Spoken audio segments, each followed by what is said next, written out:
Bonjour à tous mes chers amis cinéphiles, qu'est-ce que vous dites aujourd'hui?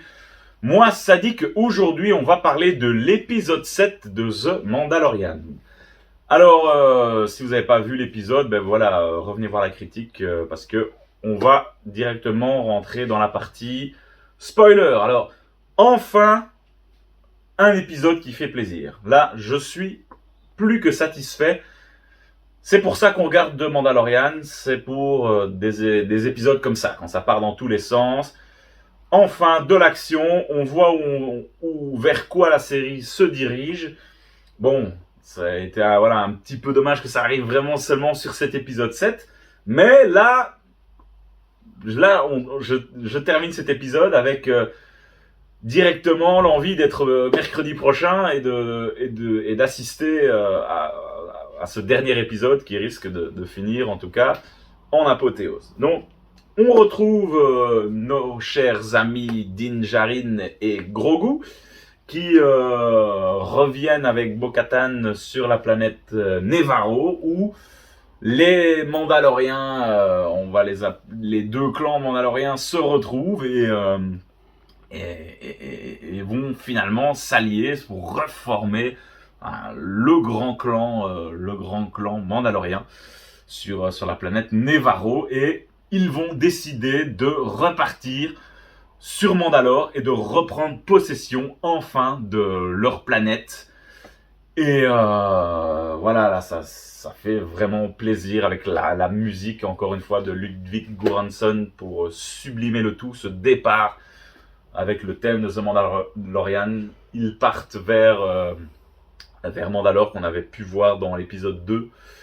Et ça fait clairement plaisir de voir tous ces Mandaloriens ensemble, deux clans. Voilà, on peut sentir parfois quelques tensions, forcément, ces deux clans complètement différents, avec leurs forces et leurs faiblesses, mais c'était assez sympa, je trouve. Et puis, les voilà arrivés sur Mandalore, où ils vont retrouver d'autres Mandaloriens qui étaient encore restés sur la planète.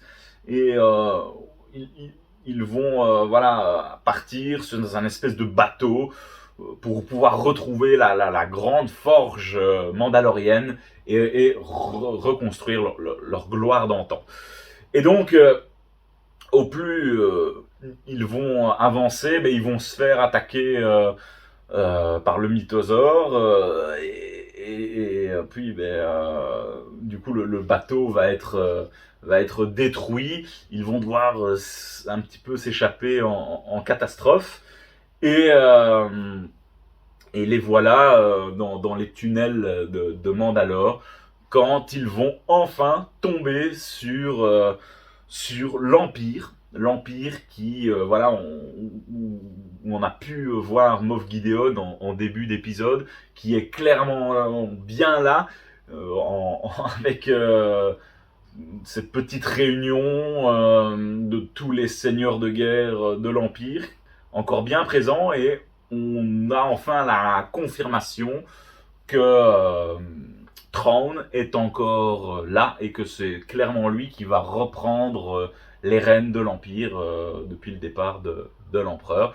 Et Gideon a clairement demandé de la force de frappe pour pouvoir rivaliser avec les Mandaloriens. Et voilà, on va pouvoir clairement le découvrir, puisque ils vont tomber nez à nez. Ce groupe de Mandaloriens va tomber nez à nez avec des Stormtroopers, mais équipés comme les Mandaloriens, avec des jetpacks, avec des armures résistantes, et c'est un chouette design en tout cas de voir des Stormtroopers en mode Mandalorien. Ça, c'était assez beau visuellement en tout cas.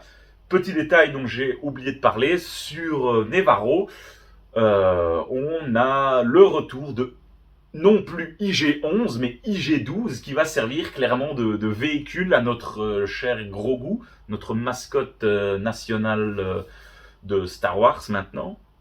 Et donc c'est assez drôle parce que Grogu maintenant il peut communiquer avec Din, et avec ce bouton où il disait oui, non, oui, non. Voilà, j'avoue avoir quand même bien rigolé à ce premier petit moment.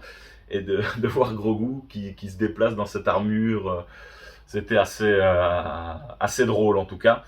Bref, nous revenons-en à cette bataille pour la forge de Mandalore, où les Mandaloriens vont avancer et où ils vont se faire clairement, ils vont tomber dans un piège, puisque arrivés au milieu de la forge, toutes les issues vont se verrouiller et Din va se faire capturer par l'Empire. Et là, on voit Moff Gideon qui arrive, armure noire super impressionnante, full Beskar. Très très très très belle armure, hein. Vraiment, je pense qu'il y aura un combat épique dans cet épisode 8 avec Moff Gideon. Ça risque d'être bien sympa, incarné par Monsieur Esposito, qui est un acteur qu'on ne présente plus et que j'adore. C'est bien connu. Et donc nos amis mandaloriens n'auront pas le choix que de fuir, en tout cas, puisqu'ils ils sont clairement dans une très très mauvaise posture. Et là, on va avoir Prévisla qui va donc le Mandalorien le plus imposant, grosse armure avec sa grosse sulfateuse, assez impressionnant, qui va clairement tout faire pour faire gagner du temps au groupe de Mandaloriens pour s'échapper. Et là, dans un dernier moment de gloire, de combat, il va se débarrasser de presque tous les Stormtroopers qui sont là. Et ça va se terminer avec l'arrivée de 3 gardes prétoriens qui sont clairement pas là pour rigoler. Et là, quand on les voit arriver, on sait que c'est terminé pour Prévisla. Et il va se faire tuer. Ils ont des espèces d'épées un peu style sabre noir, en tout cas, qui peut traverser le Beskar. Non, ça c'était vraiment impressionnant. Et je pense que l'épisode 8 va nous en envoyer plein la vue. Ça, c'est une certitude. Et voilà, on termine sur cet épisode un petit peu avec le sacrifice de Prévisla et les Mandaloriens qui s'enfuient, en tout cas. Alors, il y a le second Bo-Katan qui est parti chercher des renforts. Il y a une partie de la flotte mandalorienne qui est restée au-dessus de Mandalore, mais Moff Gideon a clairement dit que voilà, il avait des vaisseaux, il a des destroyers. Donc on va sûrement partir sur une bataille qui devrait se passer en tout cas au-dessus de la planète et au sol.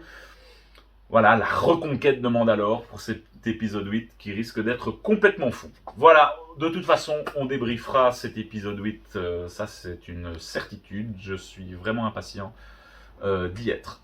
Voilà, dites-moi ce que vous avez pensé de cet épisode 7 de The Mandalorian. Moi j'ai, comme vous l'avez compris, surkiffé. Allez, à la semaine prochaine, mes chers amis, pour des nouvelles critiques de films, de séries et débriefs footballistiques. À très bientôt les amis sur la chaîne de Del Piazza. Salut!